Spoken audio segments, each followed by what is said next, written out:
वैज्ञानिक दृष्टिकोनातून पाहिलेले श्री गुरुचरित्र. तर मंडळी, श्री गुरुचरित्र वाचताना आपण सुरुवातीला त्याकडे केवळ भक्ती आणि अध्यात्माच्या नजरेतून पाहतो. पण जसजसे त्यात खोल उतरतो तसतसे लक्षात येते की श्री गुरूंचे उपदेश हे फक्त पूजा अर्चा किंवा श्रद्धेपुरते मर्यादित नाहीत. ते आपल्या दैनंदिन जीवनाच्या प्रत्येक पैलूला स्पर्श करतात. जीवनशैली कशी असावी, आरोग्य कसे जपावे, मन शांत कसे ठेवावे, समाजात कसे वागावे आणि निसर्गाशी सुसंगत राहून संतुलित जीवन कसे जगावे याची अत्यंत सूक्ष्म पण प्रभावी दिशा ते देतात. प्रत्येक अध्याय हा जणू एक मार्गदर्शकच ठरतो, जो आपल्याला विचारांची शुद्धता, आचरणाची सजगता आणि मनाची स्थिरता शिकवतो. विशेष म्हणजे हे उपदेश फक्त आध्यात्मिक नाहीत, तर आधुनिक विज्ञानाच्या दृष्टीनेही तितकेच अर्थपूर्ण आणि उपयुक्त ठरतात. त्यामुळे श्री गुरूंचे विचार हे केवळ श्रद्धेचा विषय न राहता आजच्या काळातही तितक्याच प्रभावीपणे लागू पडणारे एक संपूर्ण आणि संतुलित जीवनशास्त्र असल्याचे स्पष्ट जाणवते.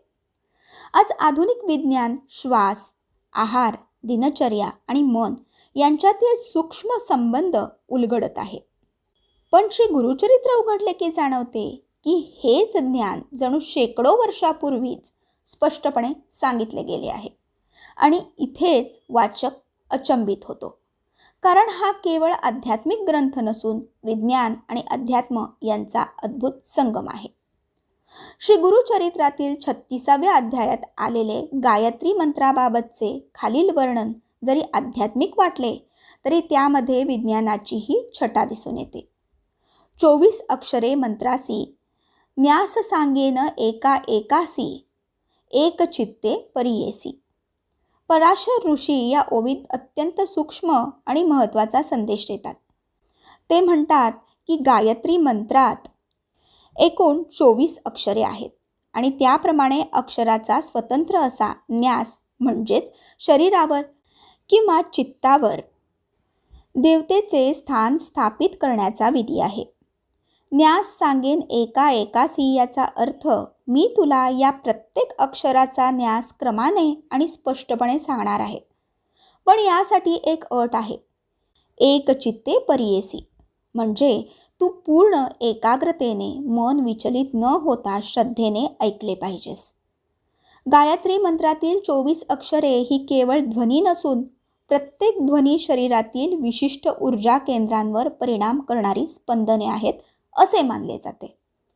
आधुनिक न्यूरोसायन्सच्या दृष्टीने पाहिले तर हे ध्वनी आणि व्हायब्रेशन्स म्हणजेच कंपन मेंदूवर परिणाम करून ब्रेन वेव्समध्ये बदल घडवतात, ज्यामुळे एकाग्रता, शांतता आणि सकारात्मकता वाढते.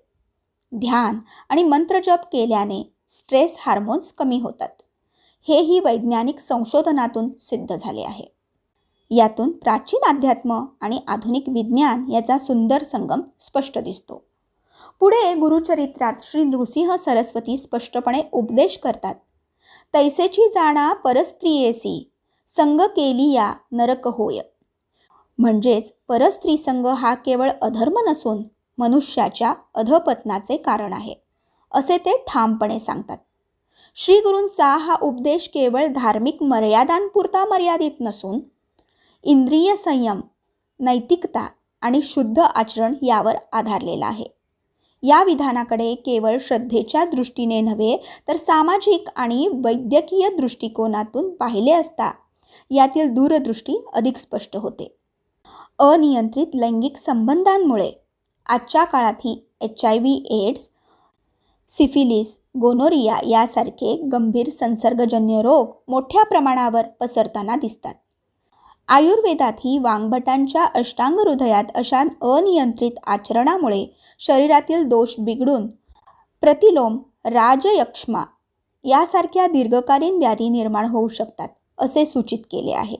त्यामुळे श्री गुरूंचा हा उपदेश केवळ आध्यात्मिक मार्गदर्शन नसून मानवाच्या शारीरिक, मानसिक आणि सामाजिक आरोग्याचे रक्षण करणारा एक कालातीत वैज्ञानिक संदेश आहे.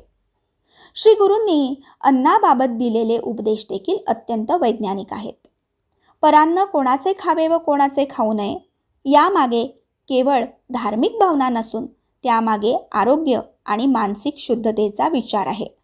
आजच्या काळातही आपण पाहतो की अन्नाची गुणवत्ता, स्वच्छता आणि ते तयार करणाऱ्या व्यक्तीची मानसिक अवस्था याचा परिणाम आपल्या शरीरावर आणि मनावर होतो. सत्वगुणी, ताजे आणि स्वच्छ अन्न शरीराला ऊर्जा देते, तर अशुद्ध किंवा दूषित अन्न रोगांना आमंत्रण देते. आधुनिक पोषणशास्त्र सुद्धा हेच सांगते. श्री गुरूंनी सांगितलेला आचारधर्म म्हणजे केवळ नियमांची यादी नाही, तर जीवनाला संतुलित, जागरूक आणि ऊर्जावान बनवणारी एक सुंदर शिस्त आहे. लवकर उठणे, स्नान करणे, स्वच्छता राखणे, संध्यावंदन करणे या साध्या वाटणाऱ्या कृतींच्या मागे खोल विज्ञान दडलेले आहे. आजच्या भाषेत सांगायचे तर या सवयी शरीरातील जैविक घड्याळ म्हणजेच बायोलॉजिकल क्लॉक संतुलित ठेवतात. सूर्योदयाच्या वेळी उठल्याने हार्मोन्स योग्य प्रकारे कार्य करतात, मन प्रसन्न राहते आणि दिवसभराची कार्यक्षमता वाढते. स्नानामुळे केवळ बाह्य स्वच्छता होत नाही, तर रक्ताभिसरण सुधारते, मेंदू ताजातवाना होतो. यालाच आपण हायजीन आणि मेंटल वेल-बीइंग म्हणतो. अशा सूक्ष्म आणि जीवनाला दिशा देणाऱ्या उपदेशांचे दर्शन पुढील ओव्यांमध्ये घडते. त्या म्हणजे दृढ असे तनू आपले, स्नान मुख्य करावे जले, संधी विग्रह साकडे पडले, उष स्नान करावे, प्रातस्नान करावयासी, शीतोदक उत्तम परियेसी, अशक्तता असेल देहासी, उष्णोदके करावे, स्वभावे पवित्र असे उदक, वरी झाली या अग्नी संपर्क, पवित्र झाले उदक अधिक, गृहस्थासी मुख्य असे. या ओव्यात प्रातस्नानाचे शारीरिक, मानसिक आणि आध्यात्मिक महत्त्व अत्यंत प्रभावीपणे मांडले आहे. उष्ण काळातील शांत, शुद्ध वातावरणात स्नान केल्याने शरीर आणि मन दोन्ही ताजेतवाने होतात.